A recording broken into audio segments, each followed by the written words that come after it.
but it's a bit elusive. I feel like I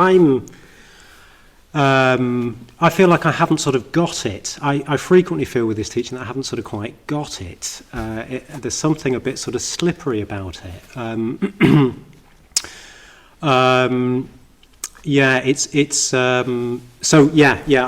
If you're kind of still making sense of it, some of you new, so you won't even know what it is as yet, but new here this week, that is. But if you're still sort of trying to get to grips with it, don't worry, I've been trying to get to grips with it for about 20 years now. But actually for me it's been a bit of a realisation to realise that the sort of mind that's trying to get it is part of the reason why I don't get it. So last week we were talking about this whole area of what in Buddhism is called view. So by which is not meant sort of the views that we it's not meant opinions. Our opinion, we can say all sorts of things, but our actual views, what's meant by view, may run completely counter to the sort of opinions that we vocalise, we espouse. So view is actually sort of embedded in our perception. It's like the way we sort of frame experience. Often it's sort of non-discursive. Views like I'm this sort of person, or views like life is essentially about sort of increasing our consumer options. That can be going on at a non-discursive level, sort of embedded in our perception of life. So that's what Buddhism means by view. It's something that's actually operative and shaping our life. That's what's meant by view. This teaching of conditionality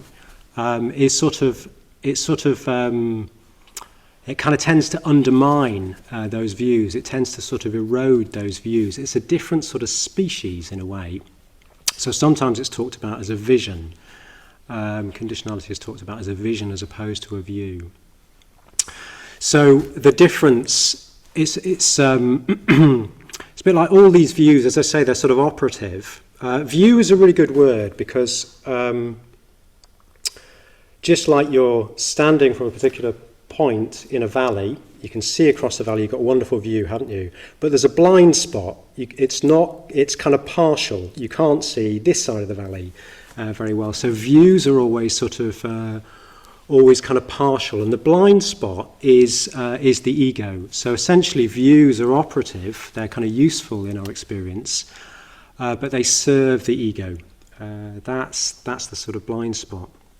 Whereas conditionality is kind of panoramic. It's a kind of panoramic view. So it takes into account, it sort of encompasses not just what you're looking at, not just what you're trying to sort of kind of sounds rather awful, but manipulate life into a sort of comfortable position that's going to work for you and sort of other people. But in the last analysis sort of view, it's not just sort of self-serving.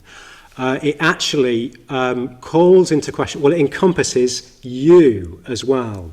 So this view of conditionality, it's a very, very simple idea. It simply says this being, that becomes. So it's simply saying that everything within experience, everything that we can know, arises in dependence upon conditions. So it arises dependently. That's the simple idea.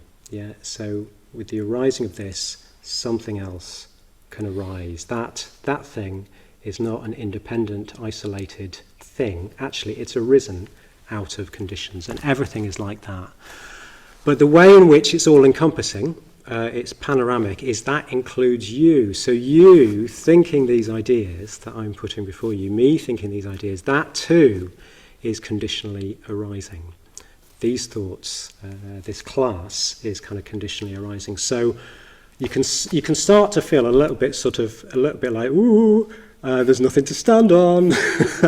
It sort of calls you into question. So it's uncomfortable. This view is uncomfortable for the ego, essentially. And that is its purpose. Our viewpoint is partial and limited because of the ego.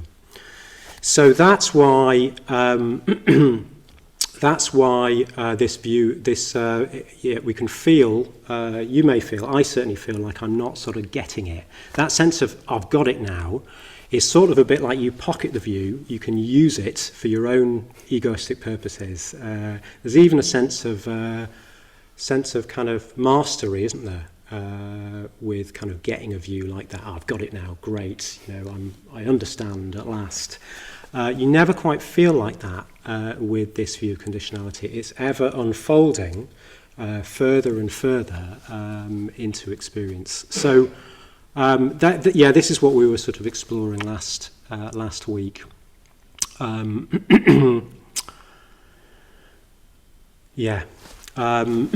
it's called a vision in another way. Actually in two ways. One is that in a way it's not quite. It doesn't actually explain very much. It doesn't give you much sort of conceptual content. It's just a very, very simple idea, isn't it? I've just lost my train of thought. I was saying it's a vision, isn't it, in two ways? Yeah. So what it opens up is a kind of sense of possibility. It opens up for us a sense of possibility. I'll talk about that in a moment. But the other way in which it's called a vision is that it's direct. Actually, this is just the way that the Buddha, an enlightened mind, sees experience. It sees it as a flow of conditions, everything being processed. We see it in people in terms of kind of things, in terms of fixed things. But actually, it's just saying that life is a flow. But that is an observation. That is actually an observation rather than a sort of explanation. So I'll just to explain that a little bit more. I'll go through what we call the niyamas. What's coming up with the niyamas, we've heard this before, is that whilst we're given this vision of life of everything sort of flowing, everything being processed, it's not random and it's not predestined, but it is ordered. There is order within this flow. There is a pattern of regularity. So that is what the Buddha was saying we can observe. He observes and we can observe. And that he points to 5 different niyamas, or sort of orders of conditionality or patterns of regularity. So this is what we've been looking at, isn't it, over the last few weeks. The first one being the utu nima, the inorganic. I always want to say organic, but that's the next one, isn't it? The inorganic, so just the physical world, this sort of basic level of existence, if you like, order of existence, of kind of rocks, plate tectonics forming mountains, that sort of order of condition. We can see that there is a regularity. We now know through scientific investigation that is to do with the laws of physics. It's to do with things like gravity, thermodynamics and all that sort of stuff. The Buddha just observed, look, there is a regularity here. You drop an apple, it always falls to the ground. And then there is the inorganic. Sorry, have I done that right? Then there's the organic. The organic. So if you plant a seed in soil, fertile soil with sun and heat, the right conditions, a tree grows. It's kind of wonderful, isn't it? We're so used to it, but actually when you observe it, it's a wonder. We don't really know. Well, science has sort of discovered all sorts of laws at play, but we don't really sort of fully comprehend it. It's a mystery. And then the next level, we can see these levels of sort of ascending orders of existence. So the next level is kind of simple cell consciousness, extending into sort of instinctual, the instinctual sort of level of life, which can actually get quite complex. Stuff like geese kind of finding their way back to where they were born.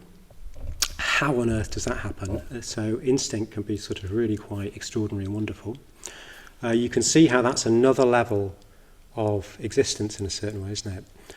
And then the next niyama, I didn't say the name of that niyama, did I? The mano niyama, that's the mano niyama, which we experience as well. That fear response when somebody threatens you is instinctual, it happens. But the next niyama is the karma niyama. So karma niyama is distinctive to self-consciousness. So we do experience instinct, but also we experience something outside of instinct. We have become conscious of being and distinct, if you like, from other. We sort of experience life through this is me, and that is other. So that gives rise to this sense of an enduring self through time. We've got this sense, haven't we, of being an enduring self through time. And what that brings into play, the pattern of regularity or order of conditionality that brings into play, is that the consequences of our actions are not only effective externally, they're also effective, they have an effect internally. So this is the law or order of conditionality of karma. That actually the quality of our volitions, our volitional action or our willed action will of course have an effect externally, but it also has an effect internally. It actually affects our experience of life. So if we, the law of karma says that if we act volitionally with skillful volitions, those motivated by love, generosity and mental clarity or awareness, our experience unfolds in a more fulfilling way. If conversely we act in an unskillful way, if we act with the opposite of those, greed, hatred and delusion, our experience unfolds in a cramped, constricted, isolated kind of way. So that's this next order of conditionality. And it can only arise, that can only sort of be at play when there is this, when there is volition. So that's, we can experience in any particular moment being driven by, or perhaps you're sort of with someone who you find a little bit threatening. Your instinctive responses will be at play. There'll be a sort of heightened sense of kind of fight or flight, if it's quite extreme. Now, without self-consciousness, that will drive us. That is all that will be at play.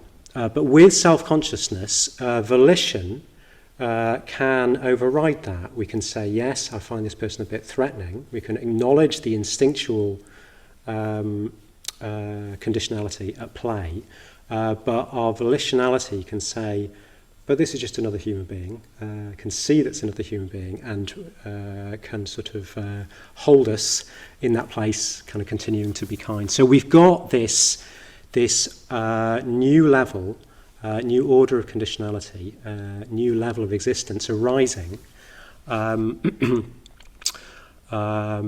dependence upon self-consciousness, and that means that the karma niyama is operative.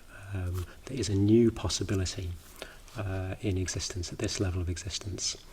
And Subhuti, so we're exploring this theme, we're taking this theme from a series of lectures that he gave back in 2010, actually called Rambles Around Reality.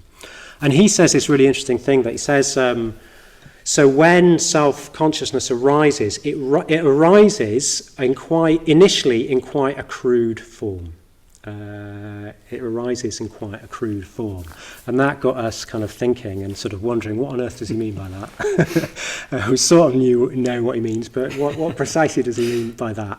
So that's a kind of... and then there's a next order of conditionality, a level that transcends self-consciousness, an order of conditionality which makes it possible for Buddhas to arise. So those are the 5 niyamas we've been looking at, these 5 orders of conditionality or levels. We're looking at them now, it's levels of existence. So we want to look at this level of self-consciousness and what are the conditions that cultivate it? What are the conditions for it to grow? That's what we're wanting to look at today. And I'm going to hand back over to Samudraghosha now. And he's going to drill me on it. I don't know exactly what we're going to talk about. Yeah, gosh, no, thanks, Arthasiddhi. That's quite a lot of sort of context. So we're talking about integration tonight. We're talking about integration in the context of the niyamas, and particularly I think karma niyama, aren't we? So, you said there, you're quoting Subhuti, that self-consciousness, when it emerges, I think he's talking about sort of evolutionary sort of scale, isn't he? Self-consciousness is quite sort of crude, and that's something that we can sort of develop. So, I guess not very much self-awareness, as it were, present, sort of some consciousness of me in relation to the world, but there's not much awareness there.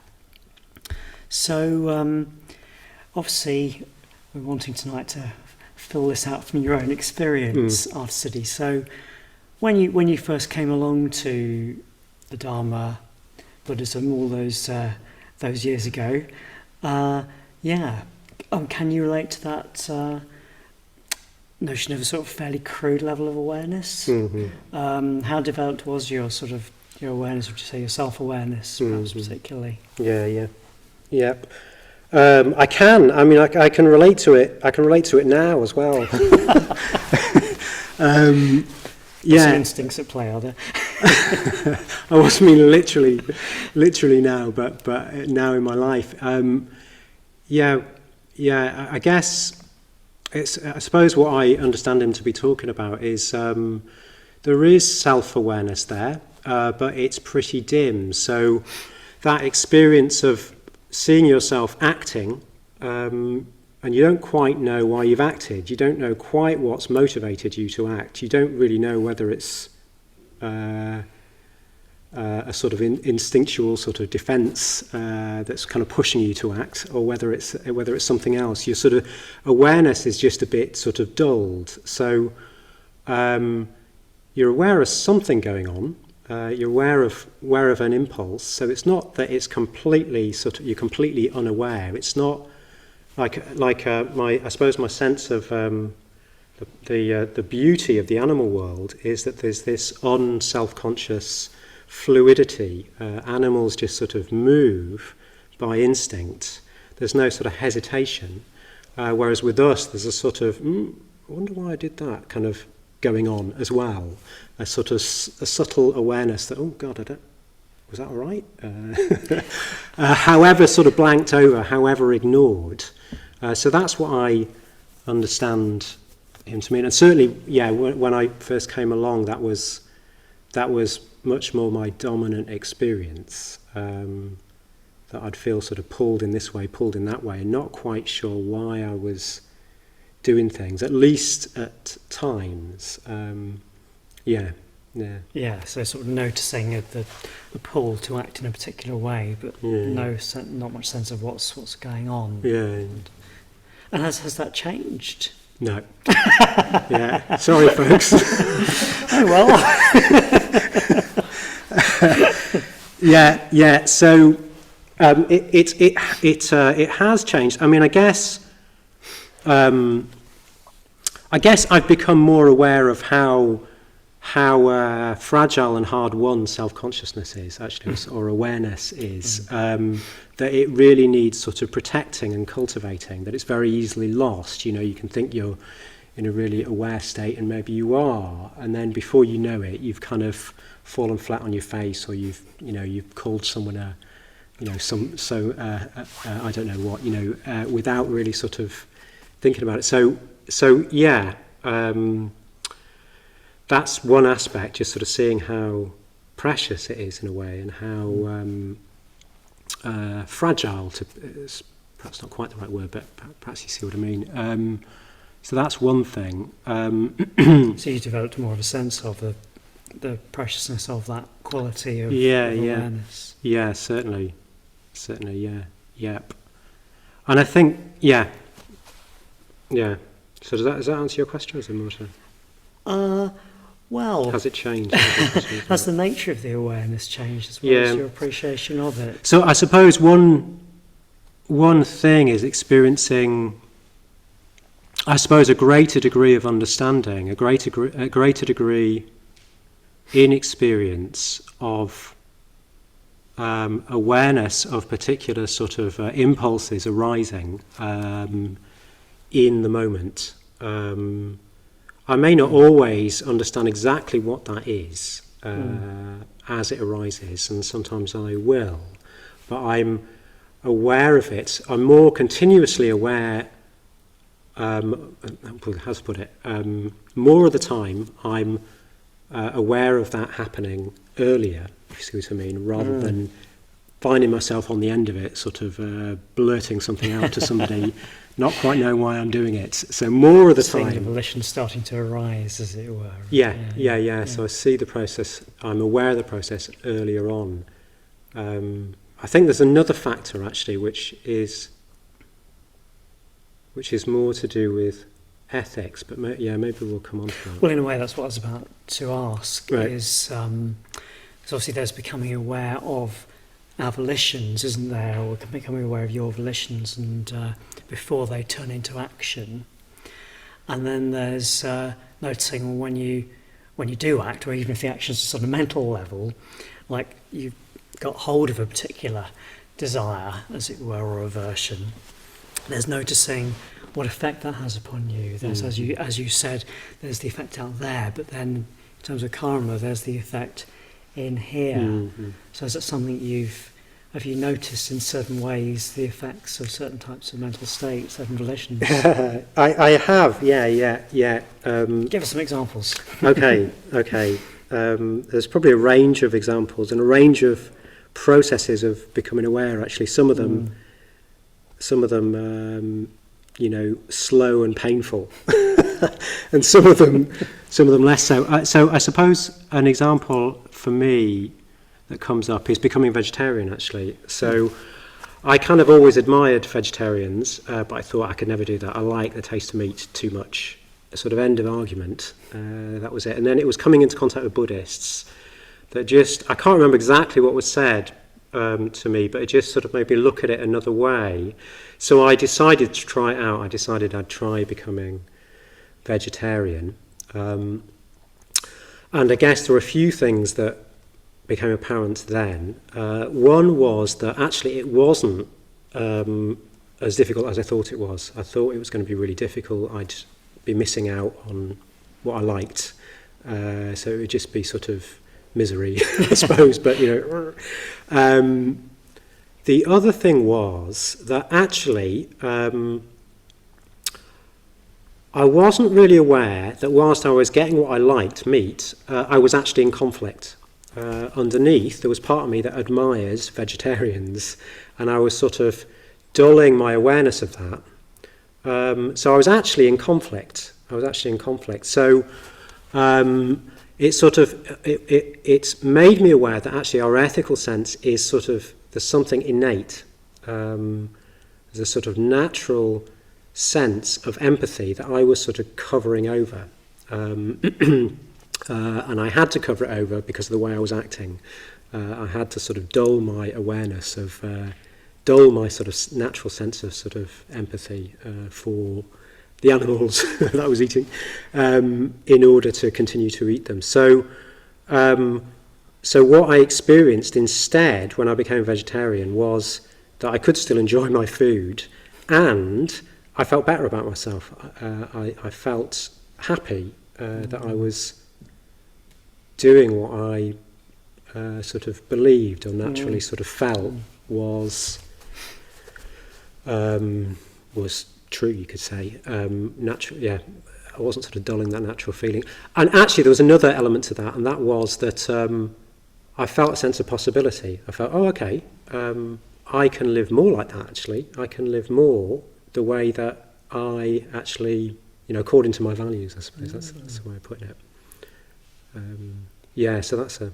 Gosh, there's a lot in there, actually. There's awareness that when you were eating meat, you were actually sort of heightening a sort of conflict within yourself, and that by experimenting with not doing that, I can't remember how you just put it, but you're sort of, we're talking about integration, sort of more whole in a way. Yeah. And then actually noticing that effect and wanting to, then reinforcing an intention to be more like that, as it were. Yeah. Any other examples in particular? Oh God.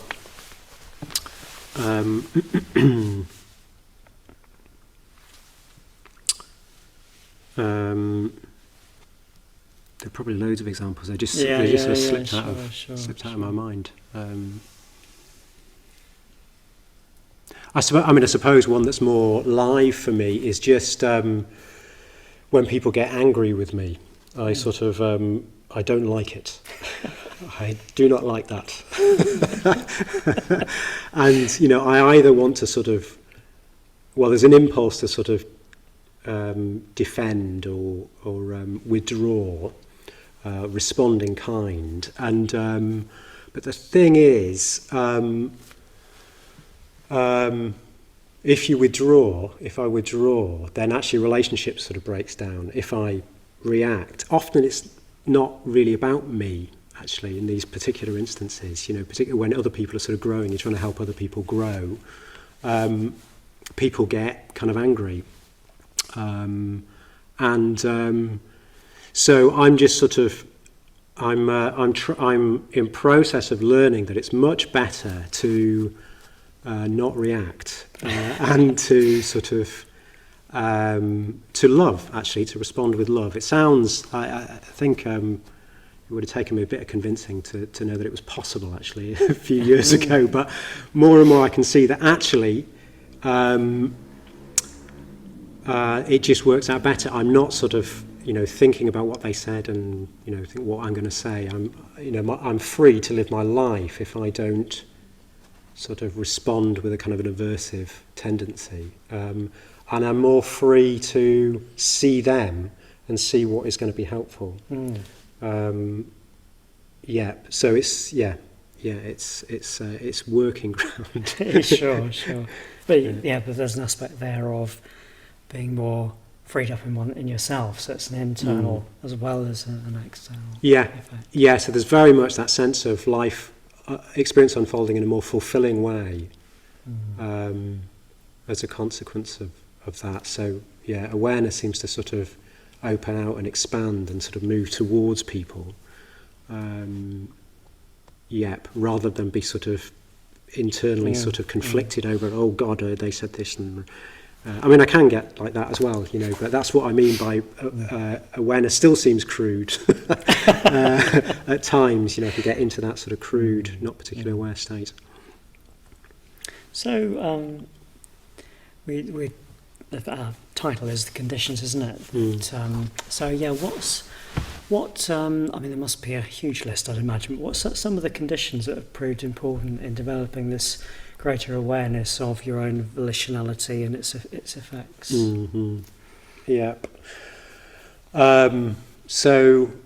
So one thing, I guess, is actually being in Sangha contexts, sort of living in Sangha contexts, I'd say. So living around other Buddhists. I guess prior to my Buddhist life, I'd self-select sort of friendship groups, and we'd all sort of be somewhat similar in some sort of way, and then there'd be the other people that I didn't sort of get on with, I didn't connect with, and in the Sangha you meet a whole range of people, and you don't like them all. It can be quite a surprise because you think Buddhists are great, and then you meet someone you think they can't be a Buddhist. That person cannot be a Buddhist. I've sort of experienced that, and it's really, really helpful because in a Sangha context you can't write them off. You can't say, oh yeah, well that's that type of person. You can't write them off. So you have to look at what's going on, actually. What's going on? I mean, normally what we do is we experience some sort of reaction towards people, aversive or pushing away or some sort of judgment. But then we sort of rationalise it. We say, oh yeah, that's that sort of person, and I'm not going to spend time with those sorts of people. I spend time with these sorts of people. So just being in a Sangha context actually has I kept sort of getting things, well not kept, but enough, I got things reflected back as to my volitions. But I suppose there's another element to that, which is ethics. So just sort of having ethical guidelines means that you end up going, okay, how did I act there? Was that again? It's a sort of check. It's a sort of check on your. I mean, I still find this that you act, and you're not always quite sure. Was that an ethical impulse, or was it not? Was it not? But if you if you don't have a sort of ethical framework, there's not much to check it against. You can think, oh well, they were nasty to me, so they deserved it quite easily. But if you've got a really sort of rigorous ethical framework, it gives you a mirror to start to look at your volitional activity. Oh God, what is it actually? Why did I act like that? And actually, I keep doing that, don't I, with those sorts of people? Yeah, so that's been a pretty key factor. Sangha context, sort of living in Sangha context. That's why we go on retreat, isn't it? Yeah. You're not just sort of for a couple of hours with Buddhists. And then an ethical framework. Yeah, and then I suppose the other factor which I've resisted at times is just the practice of mindfulness. That. Yeah. Yeah, like body awareness. It kind of it's based in body awareness, isn't it? Mindfulness. And I always found that very, very dull. Like, why would you just sort of day after day kind of keep cultivating mindfulness of the body? I wanted to be getting on with sort of more interesting things. But actually I've slowly come to realise that it really helps. And the way I've realised that is actually kind of getting on with the things that are really important to me. And discovering that mindfulness makes it possible for me to do those better, actually. So, yeah, I hope that sort of makes sense. In what way? In what way does it help you to do them better? Yeah, it's a good question. So I think one of the times because you can learn mindfulness and you can see kind of fairly immediately, can't you, that actually this makes a difference, that improves the quality of your life. It means that you're able to be less reactive, more quickly see what's going on with your mind. But the challenge is doing it. The challenge is finding the motivation to do it. So I think for me, actually, a breakthrough in that area was when I was managing a team. So I was managing a team in a Buddhist business, and with the vision of kind of transforming work into a context where we can make the occasion of work the possibility of human growth. Yeah. So how can we actually grow together? And a lot of that is about communication, really being aware of other people and communicating skillfully. And I found that I just didn't have the awareness to do that. I was really moved by the vision of it, but I couldn't do it. I wasn't sort of aware enough, or I repeatedly saw myself not being aware enough to do that. And it was then that mindfulness, kind of keeping up a regular boring practice of going out for a walk and attending to the body, and then keeping up sort of a regularity of that practice, that I saw, this means I can do what I most want, what I love doing. I can contribute to the growth and development of other human beings more, better. It's still a struggle. So you're becoming more aware of others and the context in which you're working. Presumably you're more aware of yourself as well. It made me more aware of the impulses arising, more aware of sort of acting automatically, and what were the impulses, what were the drives underneath that, so that I could take into account the other being that I was instinctively pushing away or whatever. So in a way it's the whole thing, isn't it? You can only really be aware of other people to the extent that you're aware of yourself. Otherwise you're just responding automatically to other people. Well, that's going to be about you rather than the other person. Yeah. Well, thank you. Well, maybe you should just open it up and see if anyone else, if you have questions for Arthasiddhi, we've got a few minutes. If you have questions on Zoom, you can put them in the chat to Stephen. He can wave and relay them. Or does anyone here have anything you want to ask? Catch you with anything Arthasiddhi said or not said. So you talked about kind of order and patterns in the world. Do you think humans are a part of that order, or do you think we've disrupted it with our self-consciousness? Because you talk about, I really resonated with what you said about watching animals and just marvelling at the way they move through space and just behave so automatically and effortlessly, and then all hesitant and clunky. So what do you think that means? Are we part of the... But then you also said, it's not predestined. So how do you explain where humans kind of fit into that pattern? Yeah. Wow. Well, that's it's a big... Sorry, No, it's great. Well, I suppose. I think if I understand you right, you're partly raising the question that it seems in all sorts of ways that actually us humans are somewhat problematic, somewhat destructive in terms of our impact on the planet, on other animals. And so what really is our place? Are we sort of out of alignment with things as they are, with the world, or are we some sort of do we add in some way? Like a test. Sorry, say again. It feels like a test. Yeah, it's a testing time, isn't it? It's a really testing time, and I think what I find really helpful in Buddhism is saying actually there is this order to reality. It's not Buddhist. It's not Buddhism that has a monopoly on that. It's a reality.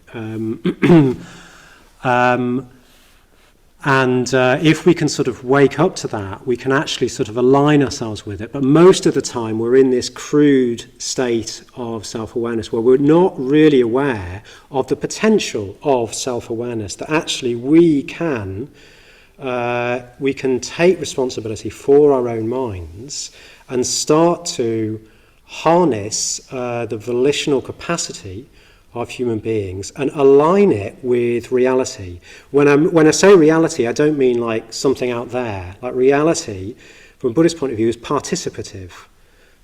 So we sort of participate in reality, and the Buddha is sort of pointing out to this sort of natural pattern within reality that actually our volitional actions kind of condition how consciousness unfolds. So if we act in a sort of in an unskillful way, we will have a detrimental effect, much greater detrimental effect on the planet. That is what will happen. If instead we sort of see the possibilities of awareness, we see that not only we can live in a more fulfilled way, but actually we contribute to the world. It's not a blessing and a curse, I guess, because self-awareness Yeah. is, the reason that we're disrupting things, I suppose. But then it's almost like Buddhism is teaching us how to, utilise it to move back to a state of harmony. It is.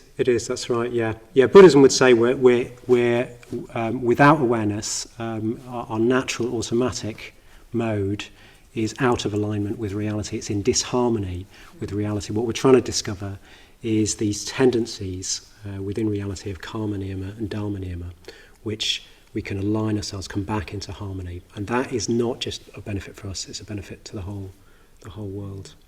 Yeah, it's a really good question. It's a very central question, isn't it? Very.